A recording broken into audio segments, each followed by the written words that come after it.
My name is Alyssa Hart. I'm 31 years old, and until last Tuesday, my life revolved around someone else's spotlight. For 3 years, my boyfriend Brandon Wells, 29, had been the center of gravity in every room, every plan, every breath of our shared existence.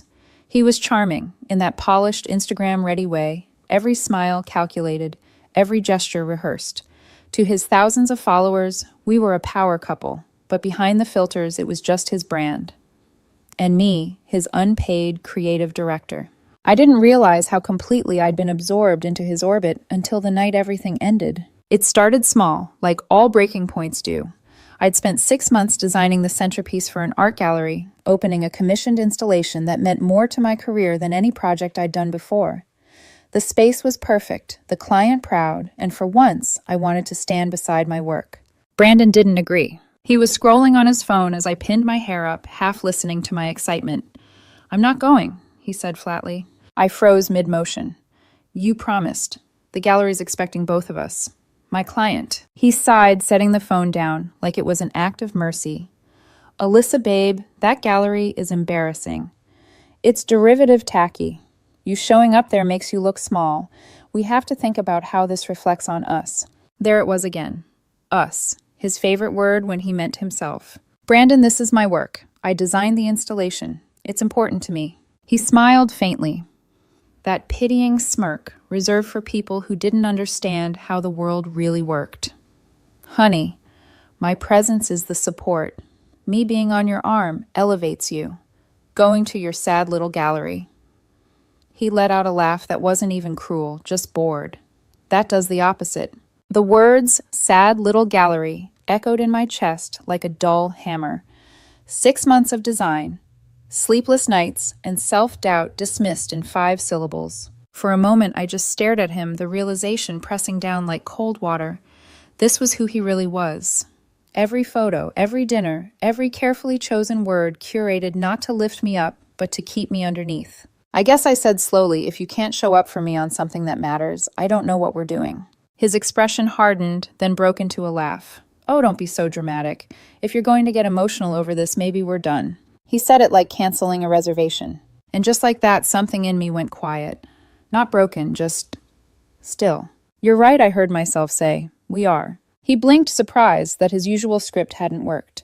Just like that. Just like that. He stood grabbing his leather jacket, his tone turning icy.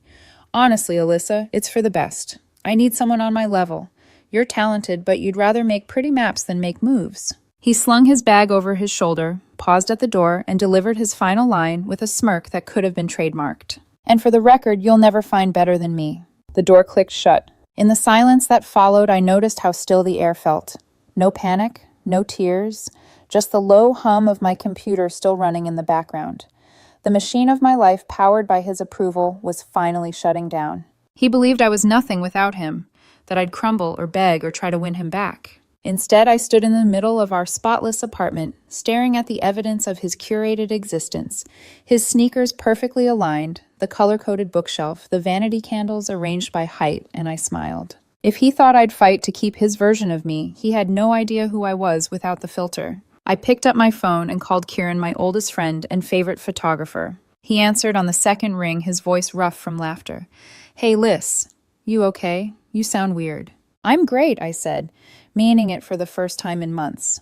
"Brandon and I broke up about 10 minutes ago." There was a stunned pause, then a quiet, delighted finally. I laughed, the tension cracking like glass. "I need a favor. For you always. What's the job?" "I want to test a theory." "Oh," he said, wary but amused. "Do I need to bring lighting or emotional support?" "Both." His parting shot was that I'll never find better than him. Let's prove him wrong quietly. A low whistle. "You want revenge?" "No," I said, reaching for my coat. "I want art." 1 hour later, we met at the Gilded Lounge, ironically, the same bar Brandon had planned to visit that night with friends. The place glowed in warm gold tones, glass and brass reflections, shimmering like liquid fire. Kieran greeted me with that easy smile that never needed an audience. "You look like someone who just fired her PR manager." "I did," I said, permanently. We ordered drinks. I told him everything.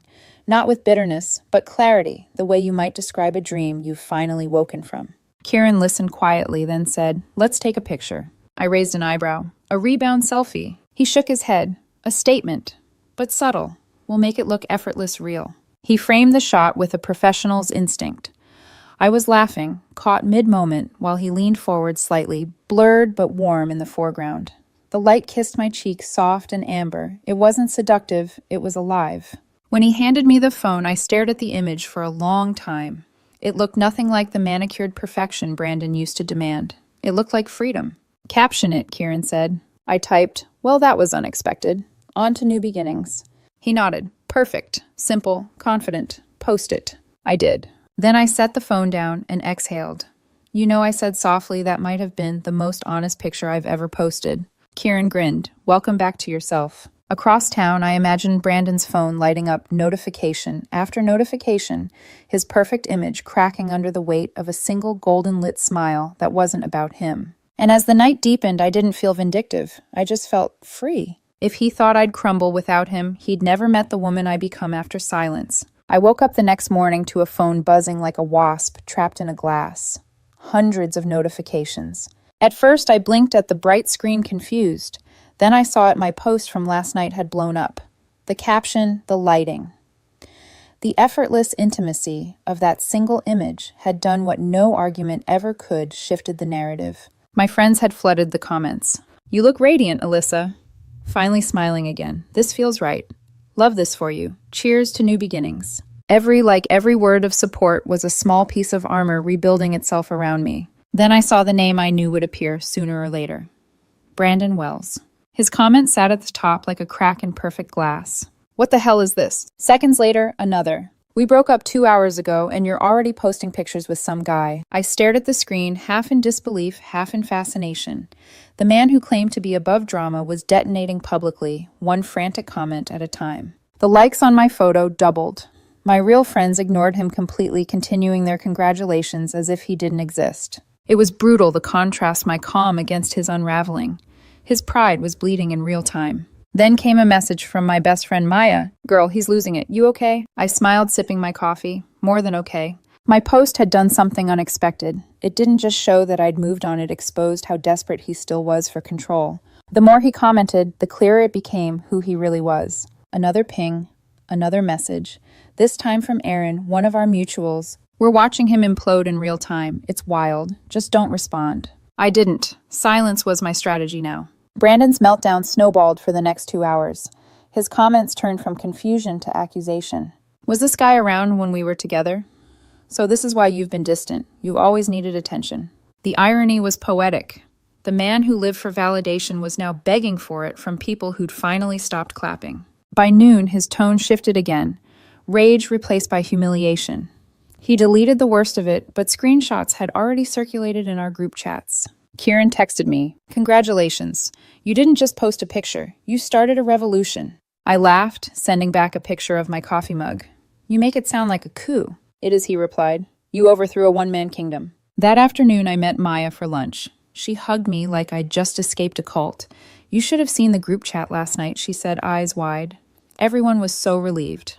We all wanted to say something before, but didn't want to interfere. I stirred my drink. "You all saw it, didn't you?" "How he treated me." She nodded. "You stopped laughing. That's when we knew." The words hit me harder than I expected. I hadn't realized how invisible I'd become, smiling for photos, silent in life. Maya squeezed my hand.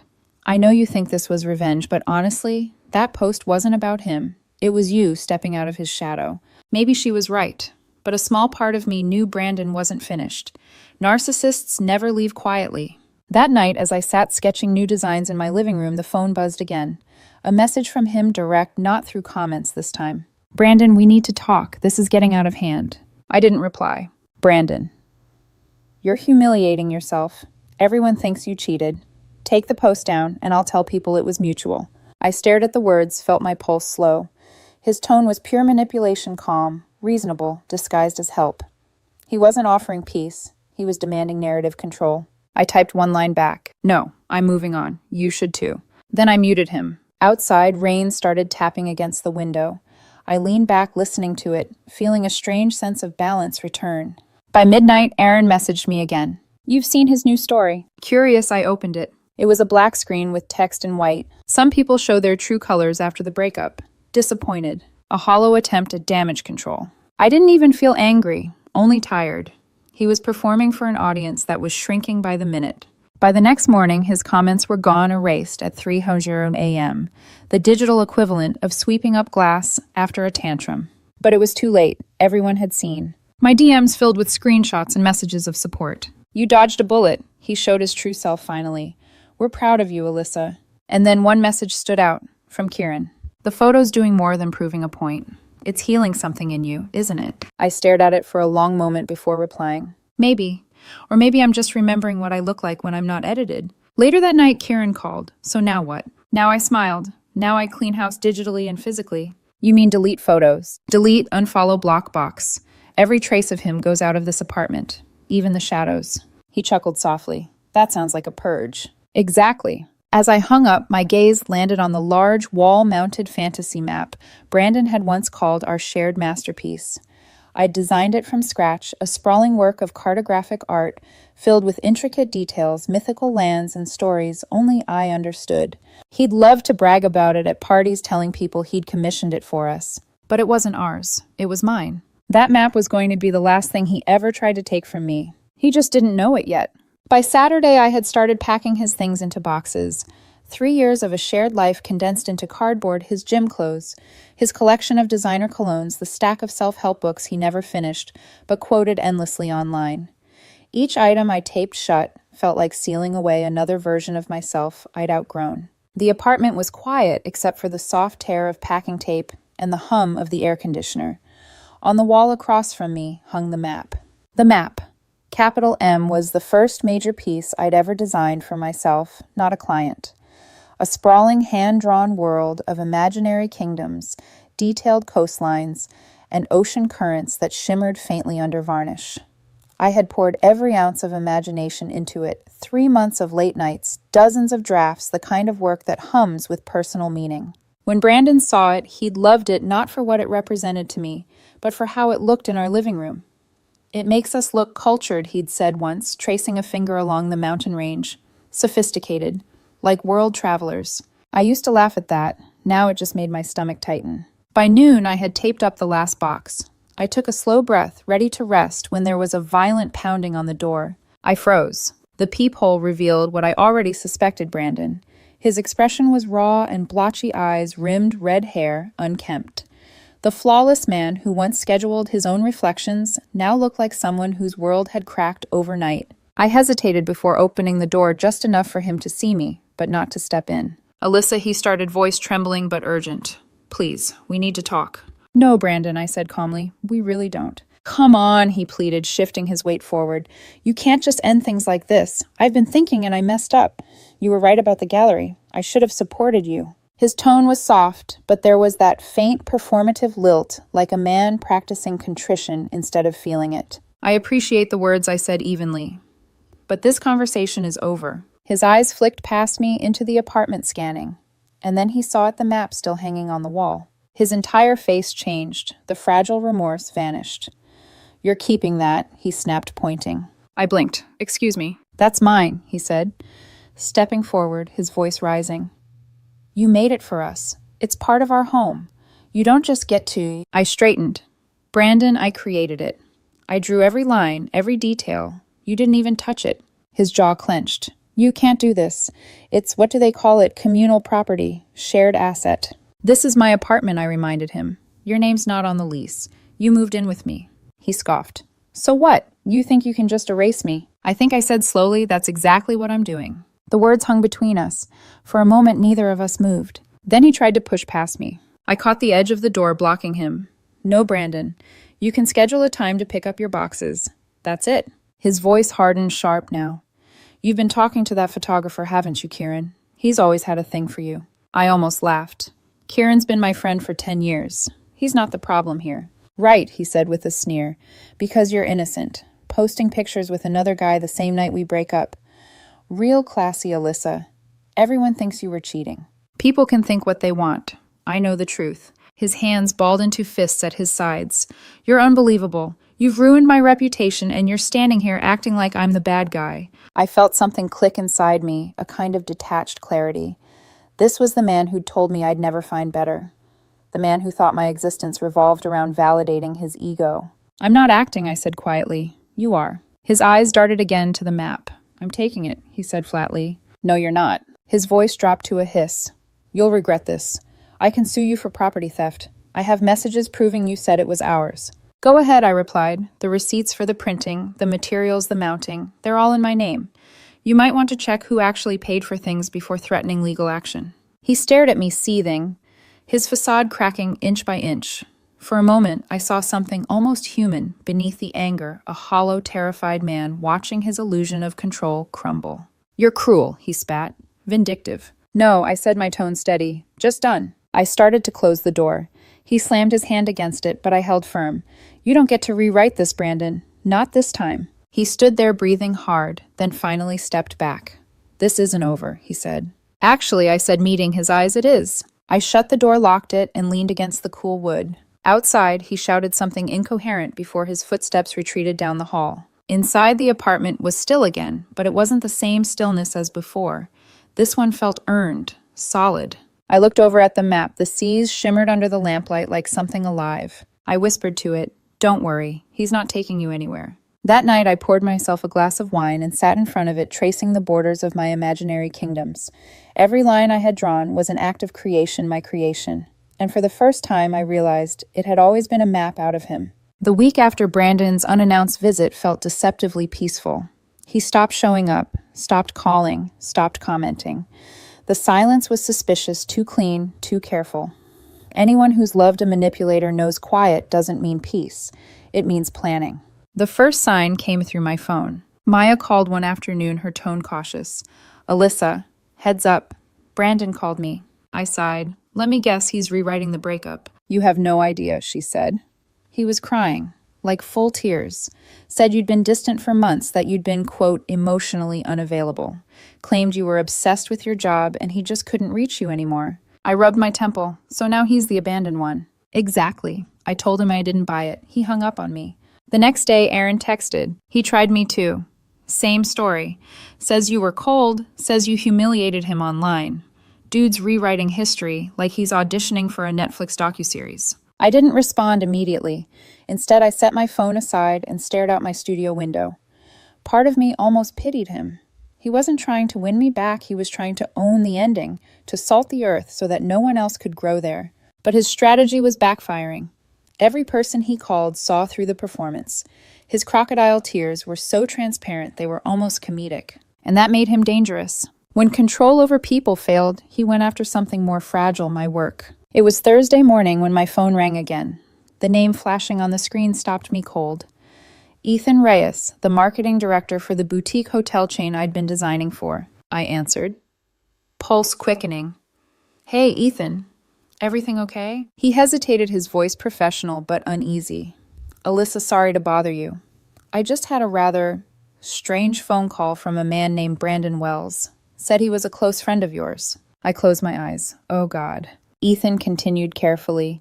He claimed he was concerned about you, said you were going through a severe mental health crisis, that you'd been erratic and unreliable lately. He implied we should reconsider working with you on the rebranding project. For a moment, all I heard was the faint hum of my computer fan. The audacity took my breath away. He hadn't just gone low, he'd gone for blood. Ethan, I said, forcing my voice steady. I'm so sorry you were put in that position. Brandon and I had a very public breakup. This is retaliation, plain and simple. My health is fine. My professionalism hasn't changed. I figured as much, he said, relief softening his tone. Honestly, his call felt like bad theater.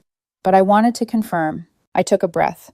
To show you I'm solid, I'll send the full first-round campaign mock-ups by tomorrow morning, earlier than scheduled. There was a pause, then a quiet laugh. That's why I trust you, Alyssa. You always deliver. When the call ended, I sat there in stunned silence. Brandon had weaponized concern.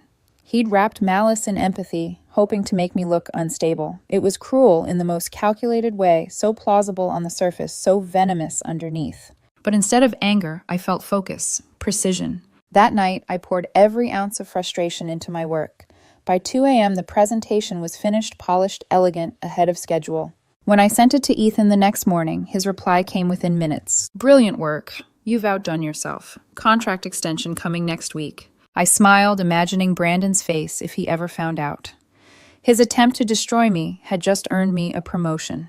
The universe has a sense of irony. A few days later, Maya sent me a screenshot from Brandon's Instagram story. It was a black square with white text, "Never mistake silence for guilt. Some people weaponize sympathy. Truth will out." I rolled my eyes.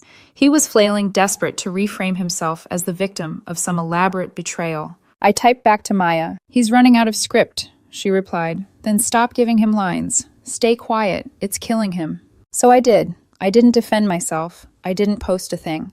My silence became its own statement, a mirror he couldn't stand to look into. But he still had one more play left. The map. 2 days later, a message arrived. "Brandon, the movers will come Saturday at 2 p.m. to collect my boxes. Please ensure the map is included. My lawyer agrees it's a shared asset. If it isn't provided, I'll be contacting the authorities." The word authorities made me laugh out loud. It was a weak, bluff textbook intimidation disguised as legal action.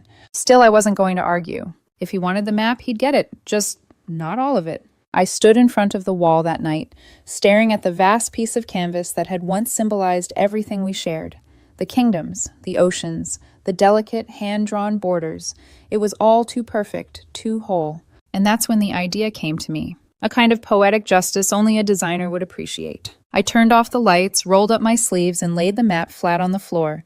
Under the soft glow of my desk lamp, I took a deep breath, picked up my sharpest pair of fabric shears, and made one clean, steady cut straight down the middle. The sound was soft but final, the kind of sound that means done. The map split in two, the Western Kingdoms and the Eastern Seas, each side beautiful on its own, but incomplete. It was perfect. When Saturday came, the movers arrived right on time. I met them in the lobby, handed over his neatly packed boxes and a single rolled canvas. "This is the final item," I said. One mover frowned. He said it was a huge map. "That's half of it," I said, smiling.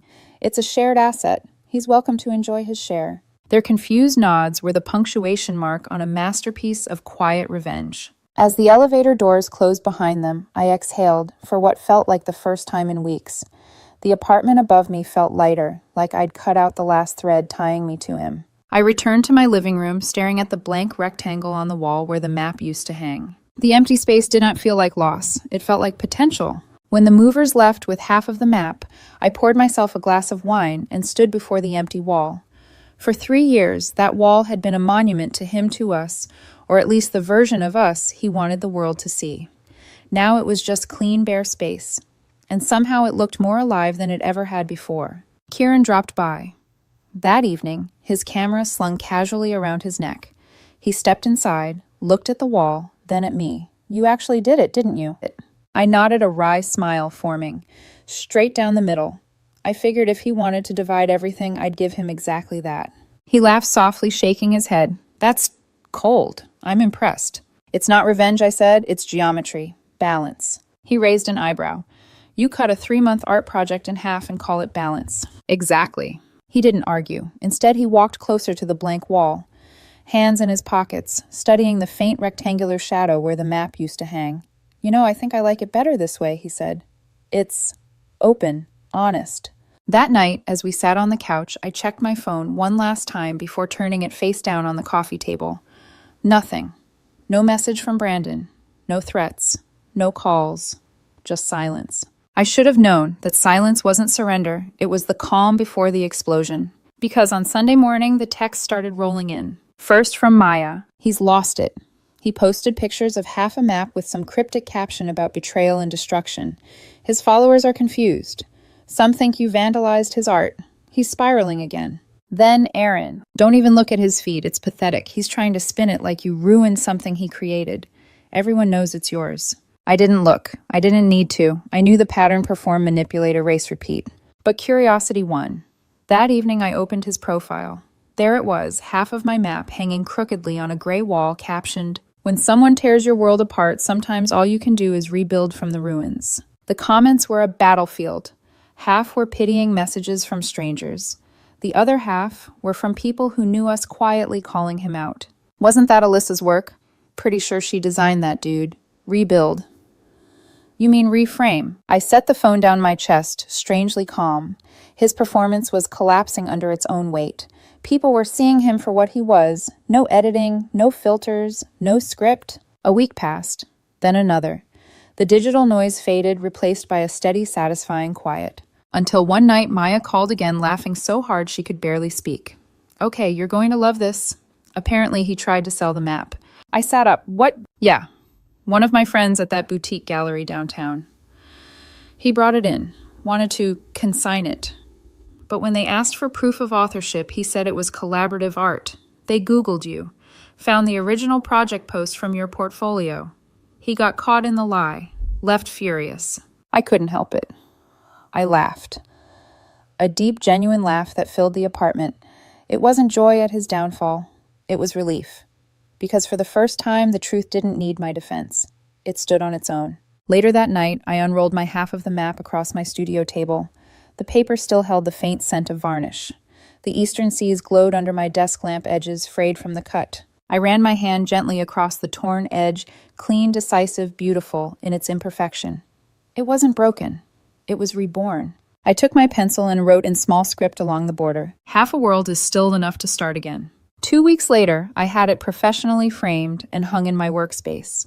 The missing half didn't bother me. It was part of the story now, the reminder that destruction can also be design. When clients visited, they always paused at the map, asking what happened to the rest of it. I let it go, I'd say simply. Kieran came by one evening to see it framed. He stood in front of it quiet for a long moment. Then he turned to me, a small smile tugging at the corner of his mouth. "You know, I think that's your best work." "Because it's incomplete?" I asked. "Because it's honest." We didn't talk much after that. We didn't need to. There was something in the quiet that said enough. Outside, the city buzzed neon lights reflecting off wet pavement. But inside my home was still golden peaceful. For the first time, that empty wall didn't feel like loss. It felt like a beginning. 4 months passed. If you walked into my apartment now, you'd never guess it had once been a stage for someone else's performance. The pristine symmetry, the curated furniture, all gone. In their place, warmth, texture, and quiet personality. There's a soft rug by the window, a cluttered desk covered in sketches, a few plants that thrive in indirect sunlight, and on the far wall, the half map framed and glowing softly in morning light. That wall, once a shrine to his ego, now felt like my heartbeat. Brandon, as far as anyone could tell, had vanished from our social circle. His meltdown after the Great Map Incident, as my friends called it, spread faster than any of his old brand partnerships ever did. Word got around that he'd stormed into a cafe, screaming about betrayal, that he'd torn the canvas to shreds in his living room during one of his late-night fits. I didn't see it, but I didn't need to. The pieces of that story traveled on whispers, some mocking, some sympathetic. But to me, it was just noise from a world I no longer lived in. Meanwhile, my own life had quietly, beautifully expanded. Ethan extended my contract with the hotel chain into a full creative partnership. My designs were now featured in boutique properties across the coast. For the first time, I wasn't chasing validation. I was building something entirely mine. And then there was Kieran. What began as a quiet alliance during my breakup slowly became something else. Not rushed, not strategic, just real. We spent evenings cooking together, arguing over music, visiting galleries without taking photos. Sometimes we'd walk along the river and he'd joke, "Imagine Brandon seeing this. No filters, no audience." I'd laugh, but inside it wasn't about Brandon anymore. It was about peace, the kind that doesn't need to be posted or proved. One night, while we sat at my studio table surrounded by drafts and coffee mugs, Kieran looked at the framed map and smiled. "You know," he said, "for something that started as a breakup symbol, it's turned into something grounding." "It's funny," I said, tracing the torn edge of the canvas with my eyes. "I used to think the missing half ruined it. Now I think it's what makes it whole." He leaned back, watching me. "You rebuilt your world from half a map." I smiled. Half was enough. He nodded, thoughtful. "You know what's wild? That night at the Gilded Lounge, I thought we were staging a performance for your ex. Turns out we were just capturing the first frame of something real." I looked at him, warmth spreading through my chest. "Yeah, it feels like that now." He chuckled softly. "Should we take another photo for old time's sake?" "No," I said, shaking my head with a smile. "We don't need proof." Outside, rain started to fall, the soft kind that blurs streetlights into watercolor. I turned off the studio lights, leaving only the glow from the framed map. The oceans shimmered faintly, the kingdoms fading into the paper's horizon. That map wasn't a memory of him anymore. It was a record of me, of the moment I chose my own direction. For a long time, I thought revenge meant making him regret losing me. But now I understood. Revenge wasn't the post. It wasn't the silence that followed. It wasn't even the map split in two. It was this quiet mornings with someone who saw me laughter that didn't need an audience art, that didn't have to impress anyone but me. It was freedom that didn't need to be declared. Brandon once told me,